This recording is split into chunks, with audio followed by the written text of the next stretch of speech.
न fire NOC, न emergency exit और बेसमेंट में चल रही थी क्लासें। लखनऊ के अलीगंज में हुए दर्दनाक अग्निकांड के बाद पूरे उत्तर प्रदेश में हड़कंप मचा हुआ है।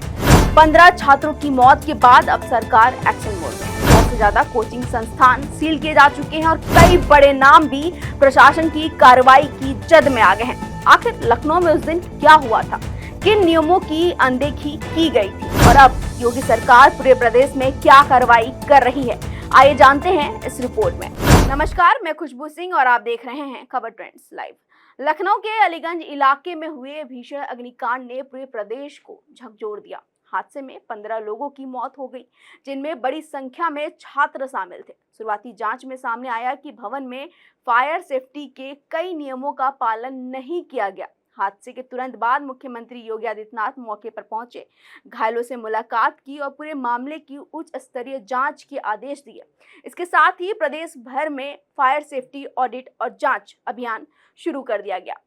मुख्यमंत्री के निर्देश पर पुलिस प्रशासन, विकास प्राधिकरण और अग्निशमन विभाग के संयुक्त टीमें बनाई गई। सभी जिलों में कोचिंग सेंटर, हॉस्टल, अस्पताल और व्यावसायिक भवनों की जांच जो है वो शुरू कर दी गई। जांच में सामने आया कि बड़ी संख्या में कोचिंग संस्थान जो हैं बिना फायर एनओसी के चल रहे थे।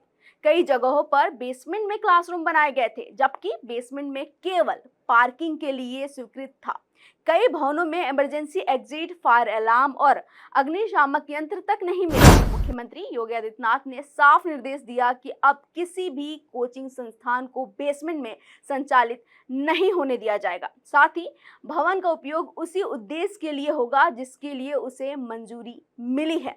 हादसे के जांच के लिए एसआईटी का गठन किया गया है। टीम को जल्द रिपोर्ट सौंपने का निर्देश भी दिया गया है। इस मामले में भवन मालिक समेत कई लोगों की गिरफ्तारी भी हो चुकी है। कार्रवाई की बात करें तो प्रयागराज, कानपुर, वाराणसी, गाजियाबाद, नोएडा, मिर्जापुर, जौनपुर और चंदौली समेत कई जिलों में बड़े पैमाने पर जांच हुई। प्रयागराज में कई संस्थानों पर कार्रवाई हुई, जबकि कानपुर के काकादेव क्षेत्र में 30 से ज्यादा कोचिंग सेंटर सील किए गए हैं। जी हाँ, वहीं वाराणसी में भी कई संस्थानों को बंद कर दिया गया है। वहीं गाजियाबाद में पहले ही दिन 60 से ज्यादा कोचिंग संस्थानों पर कार्रवाई की गई। नोएडा में बिना रजिस्ट्रेशन और फायर सुरक्षा के प्रमाण पत्र के चल रहे सेंटरों को भी सील कर दिया गया है।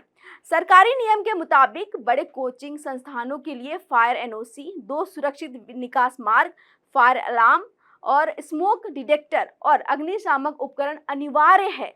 लेकिन जांच में पाया गया कि कई संस्थान इन बुनियादी सुरक्षा मानकों का भी पालन नहीं कर रहे थे। फिलहाल योगी सरकार का संदेश साफ है कि छात्रों की सुरक्षा के साथ कोई भी समझौता नहीं होगा। प्रदेश भर में चल रही यह कार्रवाई आने वाले दिनों में और तेज हो सकती है। ऐसे में सवाल यह है कि अगर पहले ही सुरक्षा नियमों का पालन कराया गया होता तो क्या इतने बड़े हादसे को रोका जा सकता था? आपको क्या लगता है? कमेंट करके जरूर बताइए।